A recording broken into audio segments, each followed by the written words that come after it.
Camilo, buenas tardes a todos y a todas ustedes. Este tema de tráfico de sustancias que han sido declaradas ilícitas da para unos enfoques de muy diversa naturaleza, pero diría que lo que tiene más importancia, brillando esto todo el tema del proceso de paz, es lo que se llama el primer eslabón de la cadena, que es el eslabón de la siembra, especialmente de hoja de coca de manera ilegal en Colombia. Yo vengo de haber sido gobernador del departamento de Nariño. En los últimos 5 años, Nariño tiene la muy poco honrosa condición de ser el departamento con más cultivos ilícitos de coca en Colombia. Tiene el 25% de los cultivos ilícitos de coca de Colombia, y a su vez tiene como la mitad de los cultivos que hay en el mundo, con lo cual Nariño tiene el 12,5% de los cultivos de coca del mundo. Y vengo de haber tenido que enfrentar sus consecuencias, sus dificultades, y de desarrollar un programa de, ahí está la redundancia, un programa de desarrollo alternativo que ha sido, cuyo nombre es Sí se puede. No tiene nada que ver con Obama, ni tiene nada que ver con Benzali. Simplemente la discusión con los campesinos entre sí se puede y no se puede, que no se puede y no se puede, entonces el programa se llama Sí se puede. Entonces lo primero que voy a hacer es describir cómo es la situación de los cultivos de coca y qué aprendimos en los 3 años en los que yo estuve en la gobernación de los programas Sí se puede, y ahora que ha continuado y que se está expandiendo a otras zonas del departamento de Nariño, como un programa de sustitución de coca sin fumigación. ¿Dónde están los cultivos de coca en Colombia y en Nariño? Están en las zonas rurales marginales. En el caso de Nariño, están en la costa del Pacífico y en las estribaciones de la cordillera occidental. La costa del Pacífico de Nariño es como la costa del Pacífico colombiano, una zona de selvas, donde no hay vías de comunicación, donde la comunicación es a pie. Ahí el verdadero Juan Valdés es el que salía los 2 caminos, esos caminos de Raúl, horas y horas con sus mulas para entrar la comida o para sacar los que tenían que sacar, o por ríos, sencillamente por ríos, río abajo, porque no hay vía de comunicación. Está la población más olvidada, más marginal, más representante de la desigualdad profunda que hay en Colombia. Ustedes saben que Colombia es el 7º país más desigual del mundo, medido el coeficiente de Gini, y el 2º más desigual de América Latina, después de Guatemala. Mucha gente dice más desigual es Haití, no, Haití es más pobre, pero menos desigual. Bueno, si la desigualdad de Colombia es tan grande como ser el país, 7º país más desigual del mundo, esa desigualdad es especialmente profunda en el mundo rural, en las áreas rurales. Ahí es donde la desigualdad es más pronunciada. Ahí es donde la diferencia entre los ingresos de esa población rural marginal y los ingresos del resto de la población rural y del promedio nacional, esa diferencia es más grande. Es ahí donde están los cultivos de coca. Y se han ido recorriendo además a las zonas más marginales cada vez, por diversos tipos de fenómenos. Se han ido corriendo hacia las zonas cada vez más marginales. Ya sí que podría decir que en el caso de Nariño no hay una sola mata de coca al lado de una carretera o cerca de una carretera. Están más allá de donde terminan las carreteras o por allá, arriba, en medio de zonas que han sido llamadas tradicionalmente de colonización, o zonas que hoy están como propiedad de comunidades afrocolombianas en la región del Pacífico. Ahí está la coca.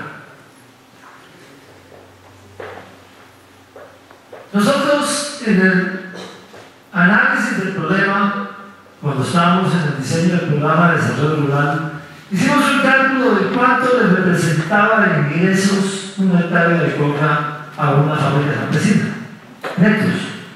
Y llegamos a la conclusión, peso más, peso menos, estamos hablando de pesos del 2010, que son bastante parecidos a los de hoy en su valor adquisitivo, que la gente se ganaba 10 millones de pesos al año por una hectárea de coca.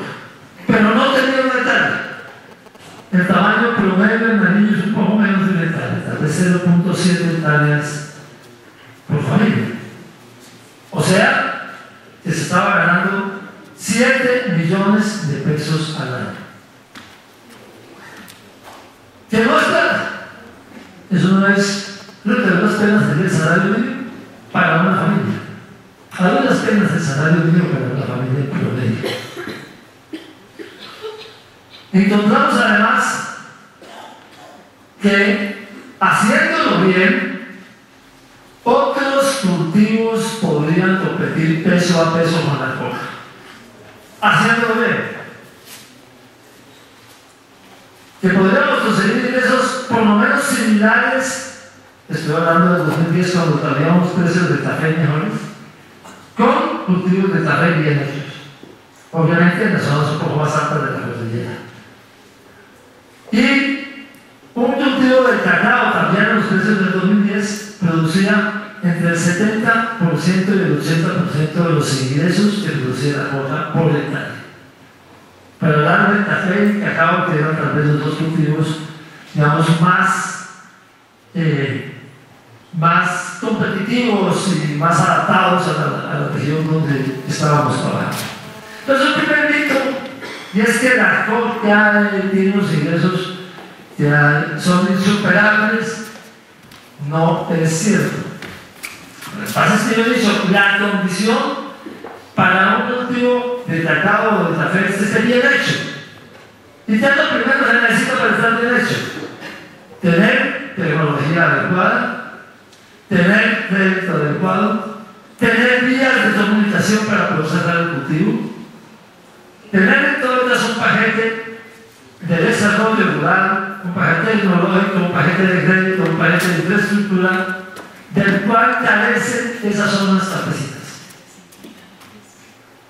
Mientras la coca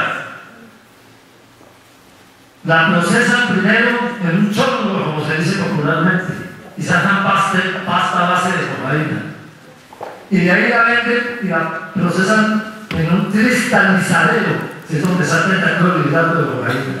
Y luego eso lo pueden transportar en un amorradito que lleva uno. Por supuesto, una hectárea de café son 2 bultos que cada uno pesa 62 libras y media. Y eso no lo pueden sacar a duras penas en una mula. Y eso, pues, si Juan Valdés, en vez de estar dando la vuelta al mundo, se va a hacer a esas profundidades. Pero además, la coca es sinvergüenza como cultivo. Tan sinvergüenza que yo, fui muchas veces testigo de fumigaciones en muchas regiones de la región, veía que una joven era capaz de sobrevivir a la gran mayoría de las fumigaciones. Y si no era capaz de sobrevivir a la fumigación misma, cortaban la mata de suelo, inmediatamente después de la fumigación la sorteaban, que se llaman, y 6 meses después estaba bajita, pero verdecita llena de hojas. Pero encontré, por supuesto, en muchas regiones, matas de 8 años, de 10 años, que hacemos años de coca. Que han aguantado todo, que necesitan algún tipo de prácticas culturales. Obviamente produce más la mata de coca cuando la abonan, cuando la limpian, la abonan y le hacen un cierto tratamiento, pero es de toda manera bastante rústica como planta. Y el paquete tecnológico que requiere la coca es mucho menos costoso y elaborado que se puede referir el café o el cacao. No solamente en el cultivo, sino también en el post-cultivo o post-cosecha. El cacao, para poder venderlo bien, se tiene que fermentar, el café tiene que lavarlo, tiene que beneficiarlo, como se dice, escogerlo, etc. La coca es mucho más justa. Entonces no es tanto el precio del producto, sino todo lo que está, todo lo que acompaña al proceso de producción, lo que tiene que cambiarse si queremos que sea competitivo o que pueda ser similar el ingreso de una familia cultivando un cultivo como el cacao o el café u otros alternativos versus cultivar con el cultivo ilícito. ¿Qué pasa además en esas regiones? En esas regiones la política gubernamental ha sido la aspersión aérea, la fumigación. La fumigación, de todas maneras, interrumpe o disminuye la productividad de la roja. O, en los casos que es más eficiente, es capaz de hacer necesario cortar la mata, y eso entonces interrumpe una de las cosechas que se producen de la torta por año. A la torta se le cogen 4 cosechas por año en función de los mates. 4 veces al año se raspa la mata y se saca la cosecha de coca. Entonces la fumigación puede hacer de 4 a 2 cultivos al año. Puede también llegar a 3, puede afectar de alguna manera la productividad de la mata, aunque no las mate, pero disminuye la productividad, etc. Entonces afecta y disminuye el rendimiento de la coca. Y ese es el efecto de la fumigación. Pero la política de fumigación, el efecto que tiene es que, y en general la política de aproximación al tema de la hoja de coca, es que hace que los campesinos sean declarados personas por fuera de la ley, cultivando una mata por fuera de la ley. Aunque no son hechos presos, aunque no son, en alguna época, alguna gente de Cajetá y de otras regiones los metieron presos por tener la propiedad de un cultivo de coca. Eso no está sucediendo ya en los últimos años. Pero de todas maneras, regiones enteras están entonces por fuera de la ley. Esa gente que está por fuera de la ley tiene, sin embargo, necesidad de protección y de seguridad. Y esa protección y seguridad se la brindan grupos armados ilegales. Los grupos armados ilegales, especialmente las FARC, pero también en el caso de Madrid ELN y grupos que ahora se llaman BACRIM, especialmente los rastrojos y otros. Había una de esas BACRIM antiguos paramilitares que se llamaba la ONG, Organización de Nueva Generación. 250 hombres armados de fusiles que controlaban 5 municipios donde nosotros empezamos nuestro programa. En 2 de ellos empezamos nuestro programa. Entonces, el caso de esa ONG, por ejemplo, no existe, la desactivamos totalmente.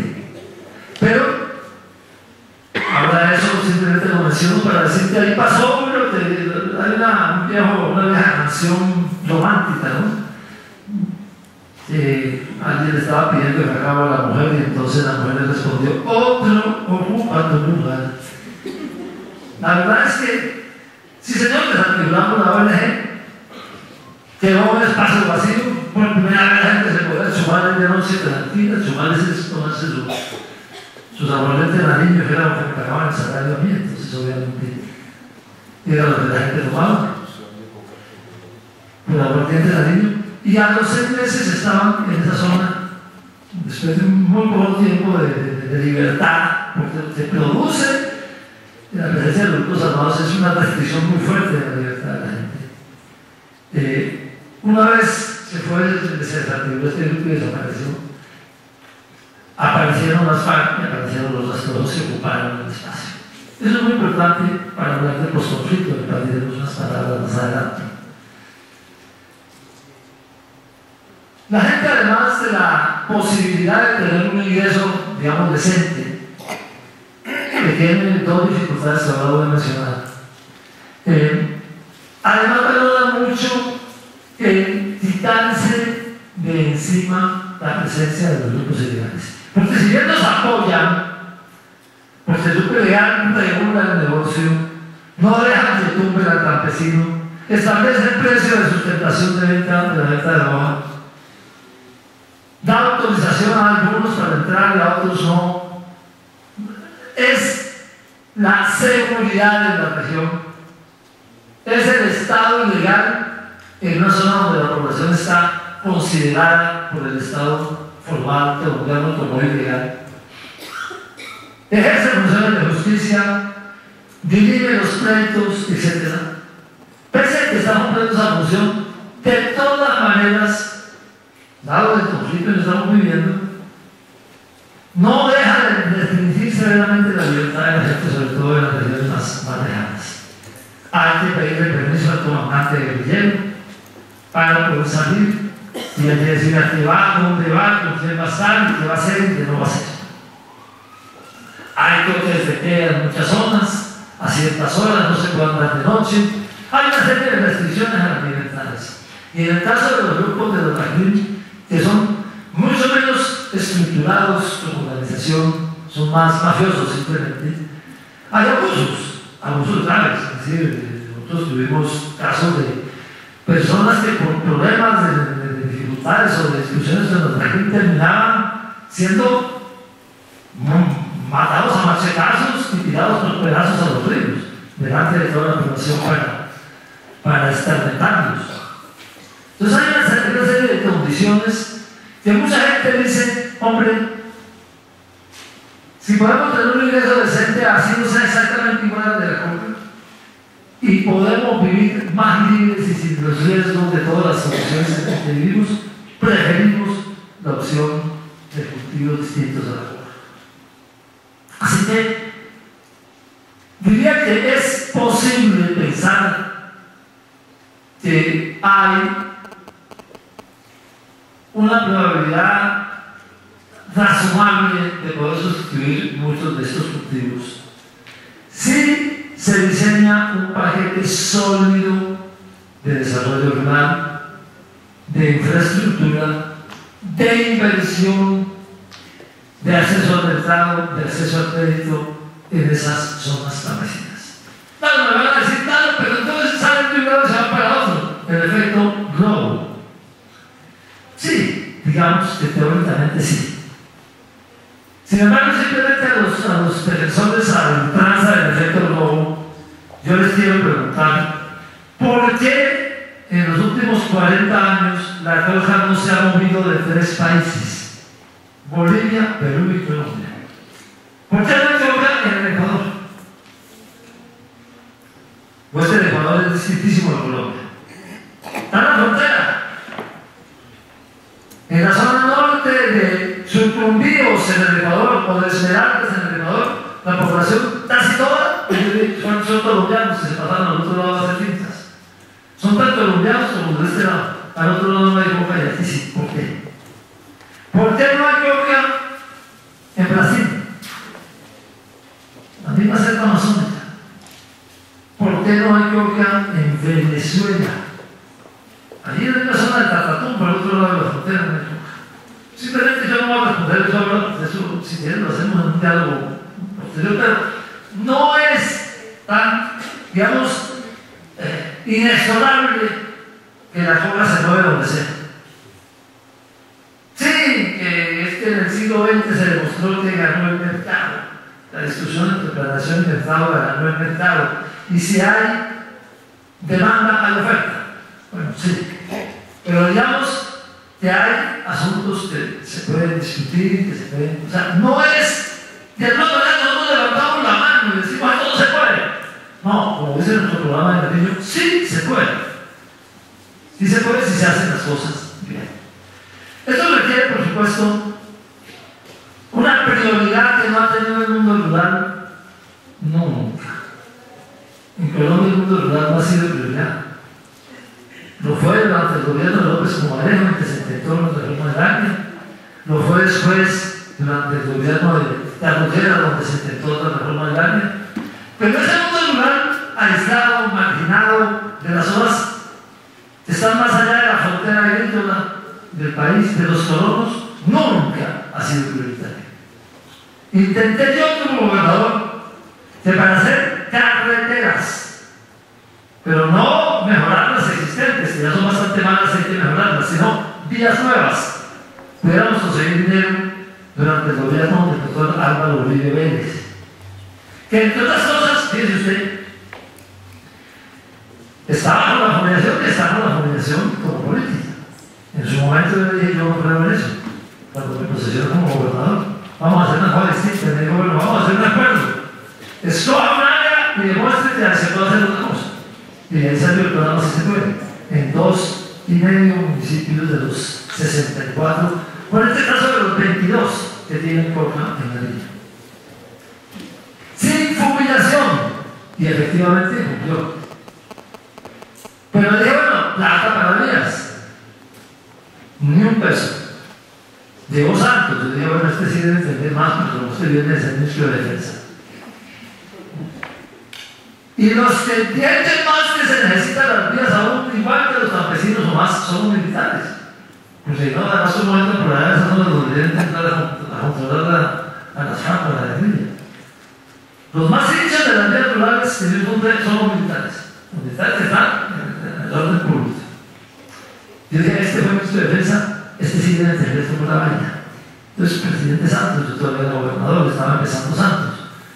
Vías rurales. Muy bien, váyase ya cuando el ministro vaya a mandar, decíame a Navarro, ministro de Transporte, yo no sé nada de esa vaina. Yo tengo plata para vías de la competitividad y alguna plata para el mejoramiento de vías ya existentes, pero vías nuevas, aquí no hay un peso. Era donde Jaramillo. Me vio de Jaramillo y me dijo, eso es mandar para acá, yo no sé nada de eso, vaya con de Santos. Total, ni un peso. Nosotros finalmente convencimos a la Unión Europea, que nos financió una buena parte de ese programa, para construir en solo 2 municipios como unos 260 kilómetros de vías nuevas. Vías muy rústicas, pues, muy simples, ¿no? Vías de penetración se llamaban en una época aquí en el programa nacional. Pero eso es indispensable, tener un país que tenga infraestructura en vías, que tenga centros de acopio, que tenga en las zonas que son necesarias distritos de riego, que tenga una tasa o una proporción de técnicos en asistencia técnica de diversa naturaleza y de acompañamiento campesino, de una proporción de 1 a 60, de 1 a 70, o sea, de que un técnico atienda 60 o 70 familias. Una humata clásica tiene 3 funcionarios para 3.000 familias. Entonces, un funcionario de una humata, que es la unidad municipal de asistencia técnica, atiende 1.000 familias, o sea, que no atiende a nadie. Esa es la realidad. Uno por técnico, imagínese usted. Cuando hay 365 días, eso es imposible. Entonces te llega a una tasa ideal de 35 familias por cada técnico, pero hasta 1 por 70 se puede manejar para dar una asistencia técnica adecuada, sobre todo si se van a incorporar cultivos que requieren tecnologías nuevas, etc. Se necesita además acceso a crédito. No había ni un crédito del Banco Agrario en las zonas rurales de los 2 municipios. La gente no tenía la menor idea de cómo tramitar un crédito de esta naturaleza. Hay que hacer un esfuerzo y se hace. Un equipo que haga eso. Se necesita titulación de los predios. Para que pues haya una legalidad de la titulación de los predios. Se necesita acceso al mercado y para eso los centros de acopio, para que los campesinos puedan conjuntamente negociar precios mejores por sus productos o llegar directamente hasta los centros de consumo regionales.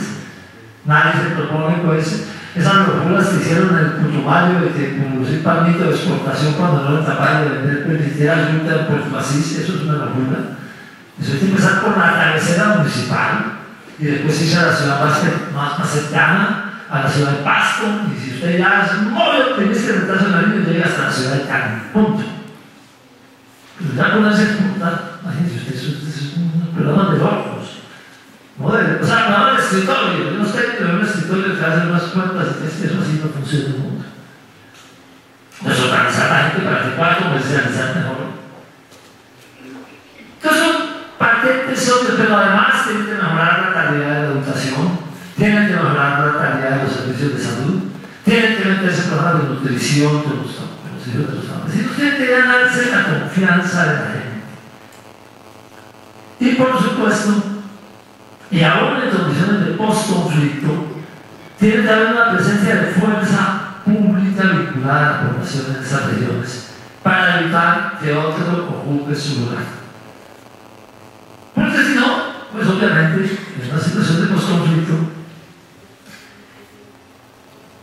se pueden desmovilizar 5.000 o 6.000 guerrilleros de las FARC y vuelven a ocupar ese espacio otros 5.000 o 6.000, o que se devuelvan los guerrilleros de las FARC que se aburren aquí en el centro de memoria histórica, o que no se adaptan, o que los atrae la cosa, o que nadie les pagan más de lo que les pueden pagar aquí, o que están acostumbrados a andar con un fusil terciado al hombro, y hay entonces un retorno de gente, o aparecen otros grupos, o aparecen Bagdad, porque hoy en esas regiones controlar un área donde hay coca es rentable.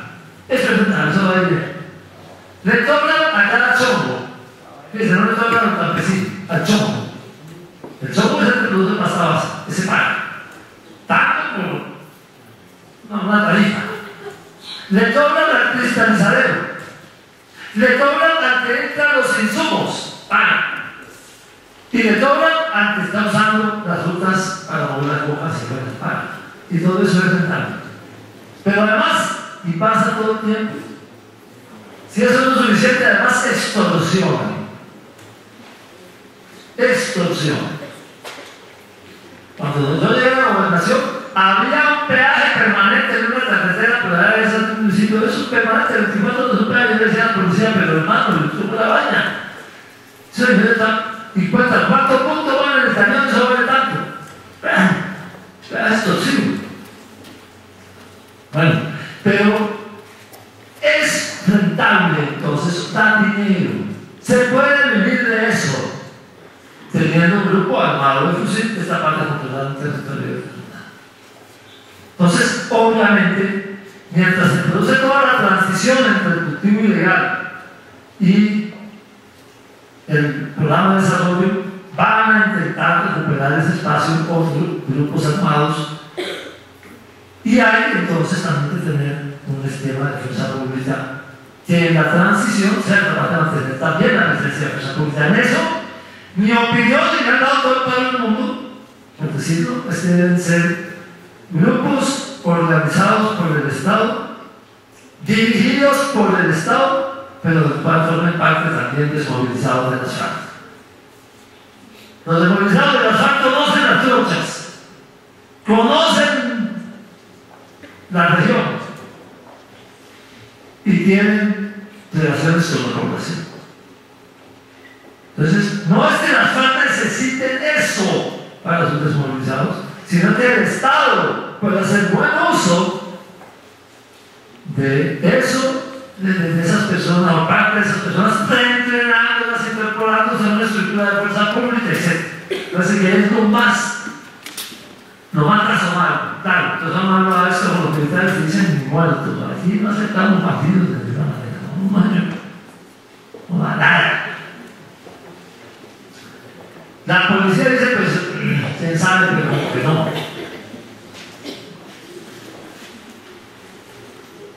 Pero tengan la certeza que la mejor manera de tener presencia integral del Estado en el territorio, con programas de desarrollo, con infraestructura, con educación, con salud, con nutrición y con fuerza pública, es tener fuerza pública que sea parte, que incorpore en un proceso de paz a los antiguos oponentes. Porque además tiene un mensaje muy fuerte para la población. Esa población dice, aquí sí hay un reencuentro, aquí sí, o sea, es ganarse también la confianza de esa población que ha estado oponiéndose al Estado en algunas regiones por muchísimos años y apoyando a grupos armados por fuera de la tierra. Ahora, ¿es posible un cambio de política internacional que haga que los cultivos ilícitos no tengan los precios que tienen hoy simplemente por ser ilícitos? Porque claro, un cultivo de coca le deja 10 millones de pesos por hectárea a un campesino en Garillo, porque la coca es ilícita. Si la coca no fuera ilícita, yo estoy seguro que se valdría bastante menos la soja de coca, porque es muy fácil cultivarla.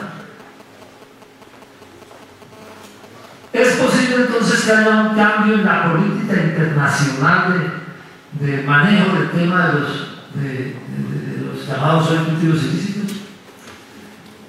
¿Es posible que haya una despenalización global de los estupefacientes, de las sustancias psicoactivas? Ese es el tema que está en discusión hoy, digamos, de alguna manera traído al centro del debate de la OEA por el presidente Santos, pero además por el presidente de Guatemala, que creo que está eso mucho más firmemente comprometido que Aute Santos, que es un antiguo militar, además, que fue parte de las fuerzas contrainsurgentes guatemaltecas. Que dice, bueno, hombre, aquí el problema no es el cultivo, o no es el hábito, no es la sustancia en sí misma, es el hecho de ser ilegal y generar alto precio con todas las condiciones que eso produce a lo largo de su cadena. Entonces tenemos que ir al otro extremo de la tarea. ¿En qué país del mundo hoy la opinión pública está dispuesta a aceptar que una sustancia psicoactiva se venda de manera relativamente abierta?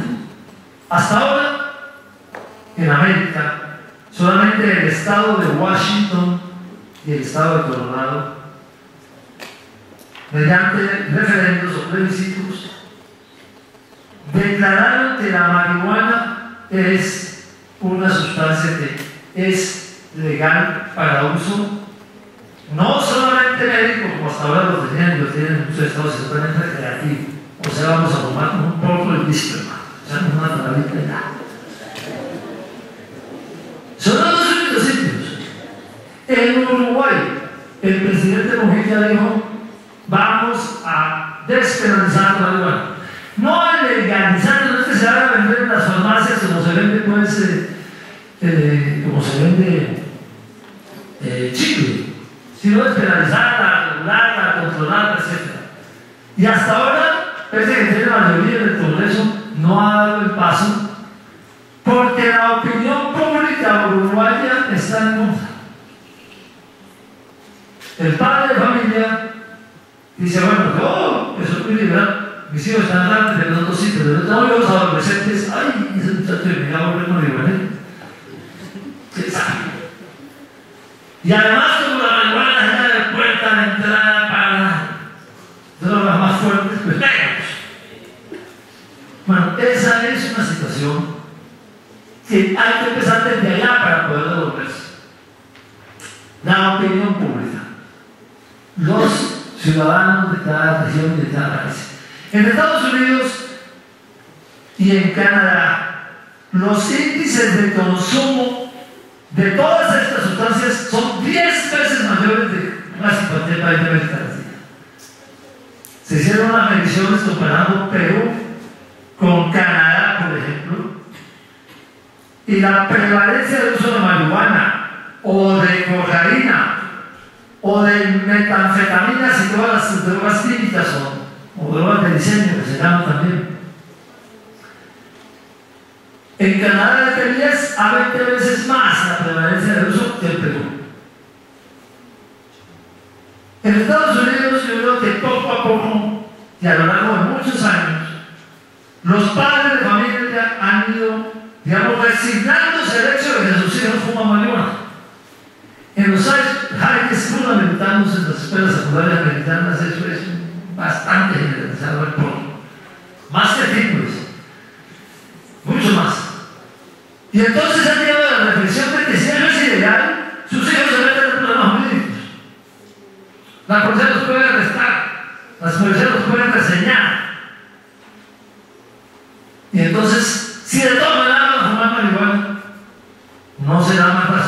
piensan los padres de familia que quitemos a la policía de estar manejando la relación con nuestros hijos y tratemos de que estos normas tengan una especie de normas que le den una regulación que se pueda hacer. Pero esto ha sido un proceso que empezó por un montón de pajas, un montón de mentiras.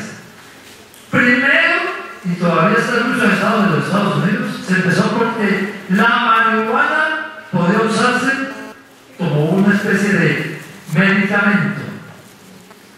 Primero no fumar, sino untar. Entonces yo tenía reumatismo, tengo el reumatismo, entonces me pongo unos emplastes de marihuana en las rodillas, en los codos, en los tobillos, y eso me calma el dolor del reumatismo. Entonces se podía usar la marihuana, pero ahí como una especie como de tópica, de sustancia tópica para disminuir el dolor del reumatismo. Y poco a poco se fue abriendo paso otros usos terapéuticos de la marihuana con fórmula médica. Han descubierto, por supuesto, que había una red de médicos que todos formulaban marihuana para que la gente la fumara y le daban a eso una apariencia de uso médico, porque era para ciertas enfermedades solamente. Entonces daban la receta de esa enfermedad. Pero una verdadera red de médicos en Estados Unidos haciendo eso, descubrimientos recientes, etc. Pero en general en ese país hace rato viene, digamos, andando el tema de la opinión pública por todas sus contradicciones. Y hoy, por ejemplo, Colorado y Washington, que es Washington, no la capital, sino Washington, el estado de Washington, en la costa del Pacífico, en la frontera con Canadá, tomaron decisiones que están contra la ley federal de los Estados Unidos. La ley federal de los Estados Unidos no permite que haya venta libre o venta regulada, o venta para uso recreativo de la marihuana. Entonces, este país va más adelante que casi todos los otros países, en Canadá también, que casi todo el resto de países, sobre ver si se le da un manejo distinto al tema exclusivo de la marihuana.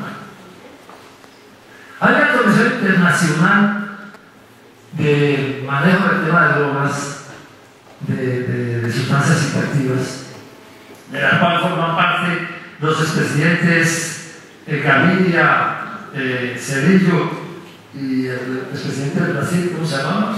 Cardoso. Y un montón de gente más, de figuras internacionales, que hizo y publicó hace un par de años una relación del daño que hacen las sustancias psicoactivas y las drogas en general. La sustancia no dañina, de acuerdo con esa definición, se llama la heroína. Del segundo, la cocaína. Del tercero, bueno, hay una serie de drogas sintéticas, que es otro fenómeno. Usted habla con las autoridades judiciales norteamericanas de los pueblos pequeños y dicen en los pueblos pequeños de Estados Unidos nadie está consumiendo cocaína. El consumo es de anfetaminas y de otras drogas sintéticas, muchas de ellas hechas en garajes. Cada vez más la tendencia a reemplazar a las drogas naturales por drogas sintéticas es creciente esa tendencia. Entonces hay una de esas sustancias que son más.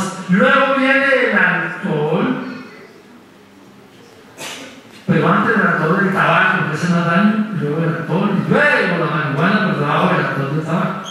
Entonces, desde el punto de vista del control del daño, que es otra aproximación al tema, uno podría decir que habría una posibilidad de que se fuera generalizando la despenalización y el manejo regulado de la marihuana porque produce menos daño de otras drogas como la cocaína, que al lado de la heroína son las dos que más daño producen de acuerdo con esa clasificación que presentaron toda esta comisión de expertos internacionales. Y podría entonces uno ver un escenario en el cual se fuera, digamos, despenalizando y regulando el uso de la marihuana para recreación, simplemente para usarlo como un mecanismo recreativo, como una sustancia recreativa. Podría suceder eso. Hay, sin embargo, una oposición grande en muchos países. El tema de la marihuana, no diría, pero el problema de la marihuana, además, cada vez más se está produciendo en cada país. La producción de marihuana en Estados Unidos hoy está cubriendo tal vez 2/3 partes de la demanda norteamericana en Estados Unidos. Van a empezar a producirse fenómenos como que Colorado y Washington ya legalizaron la marihuana, están en el proceso de que eso empieza a poder ser libremente. Entonces va a empezar a haber contrabando de marihuana de Colorado hacia sus vecinos y contrabando de marihuana de Washington hacia sus vecinos. Y va a haber, quién sabe qué tipo de reacciones. El control de eso cómo va a ser. Pero podría pensarse, digamos, que en general puede irse abriendo paso una generalización. Es posible que finalmente Uruguay logre convencer a la opinión pública de Uruguay, el presidente Mujica y su gobierno, logre convencer a la opinión pública que es más sensato que los uruguayos se pongan su marihuana regular a que la consideren legalmente y se la ponen también. No está demostrado que haya grandes aumentos del consumo, también que es otro temor. Pero en eso tampoco hay estudios concluyentes, están las experiencias europeas, etc. Y hasta ahí las cosas parecen, digamos, que pueden suceder en los próximos años. Pero parece mucho más difícil que la opinión pública vaya a aceptar que sustancias como la cocaína vayan a tener un proceso similar de despenalización. Es más, en América Latina, ni siquiera en todos los países de América Latina está despenalizada la dosis mínima como está en Colombia. Ni siquiera así. La dosis mínima, la dosis personal, es delito en la mayor parte de países de América Latina hoy. En Colombia no. Y hay una discusión. Así el expresidente Uribe y otros sectores, el procurador, mucha otra gente está diciendo que hay que penalizar la dosis personal. Que por ahí se empieza a legalizar y a permitir que esto se... Pero en el caso de la marihuana no es el problema en Colombia. Es en México. Me dicen que el cartel de Sinaloa que comanda el Chapo Guzmán fue el más grande exportador de marihuana mexicana a Estados Unidos de la historia. Y se hizo fuerte, se hizo un cartel grandísimo exportando marihuana. Y que hoy los carteles mexicanos en realidad los que más exportan es marihuana. Aunque cada vez se está produciendo más la marihuana, el consumo norteamericano en Estados Unidos mismo. Tanto de hoy se está produciendo 2/3 partes del país, una tercera parte viene casi exclusivamente de México. Y las otras drogas son elementos adicionales, porque son volúmenes mucho más pequeños, las marihuana son volúmenes muy grandes. Entonces, si pasa en la frontera un cargamento de marihuana con un volumen de toneladas, pues pasan también unos kilos de cocaína como un elemento adicional. Pero el problema, digamos, en la región latinoamericana es distinto en cada país, en cada subregión. En Centroamérica, el problema no es ni el cultivo, ni el consumo. En Centroamérica el problema es el tráfico y las mafias del tráfico. En Brasil está totalmente opuesto a cualquier flexibilización de la política. A la presidenta de Brasil le dijeron que opinaba de reemplazar esa política de guerra contra los drogas con una política distinta. Y la señora dijo, no, si la guerra sí está apenas empezando. Hay un aumento del consumo de Brasil sumamente importante y han tenido tremendas dificultades con mafias brasileñas, con favelas, ligadas a mafias, con un montón de cosas. Y ellos no quieren ningún tipo de revisión del tema. Los Estados Unidos mismos, excepto en marihuana, donde tienen un asunto que están resolviendo internamente, frente a drogas como la cocaína están bastante cómodos. ¿Por qué? Porque hay una realidad de que en los países productores hay un esfuerzo por controlar la producción. Hacen un esfuerzo grande de interdicción. La Guardia Fronteriza tiene un presupuesto grande y hace interdicción. Y están internamente trabajando esencialmente en fortalecimiento de mecanismos y políticas de tratamiento de salud pública para los adictos, que ellos dicen que en el caso de la cocaína ha disminuido el número de delitos. Los jóvenes de high school están hoy consumiendo, según los datos oficiales de los Estados Unidos, cada vez menos cocaína. Lo que dicen los funcionarios de otro nivel es que están consumiendo cada vez más anfetaminas y drogas sintéticas. Bueno, todo esto para decirles simplemente que no esperemos, como resultado de lo que va a suceder en los próximos años, en un futuro cercano, digamos, cambios gruesos en la política antidroga que van a ayudarnos a resolver el problema de las altas tasas de diferencia que hay entre una hoja de coca sembrada en Colombia y esa hoja de coca vuelta a cocaína y consumida en Estados Unidos o en Europa o en Brasil o donde sea. Además, sepamos que de todas maneras el consumo en las regiones donde se produce está aumentando. En el municipio de Neiva, uno de los municipios del programa Sí se puede, es un municipio de 10.000 habitantes, 12.000 habitantes. Detectamos 14 expendios de basurto en un pueblo de 2.000 habitantes en la cabecera municipal. 14 expendios de basurto. Entonces, bueno, ahí hay un problema de aumento del consumo que también es un asunto que puede. En resumen, pues, no esperemos cambios gruesos en la política de manejo del tema de drogas en el continente y en el corto o el mediano plazo. Van a irse dando gradualmente. Si hacemos una prospección al 2025, podríamos decir que de aquí al 2025 hay la probabilidad razonable de que la marihuana se vaya despenalizando en un número importante de países. En el Caribe, por ejemplo, una actitud muy abierta, más abierta a la despenalización. En algunos otros países también. Pero en Estados Unidos, en Canadá. Pero no va a haber, digamos, no es previsible que haya un cambio grueso de política que nos interesa a nosotros, que es el tema de la cocaína.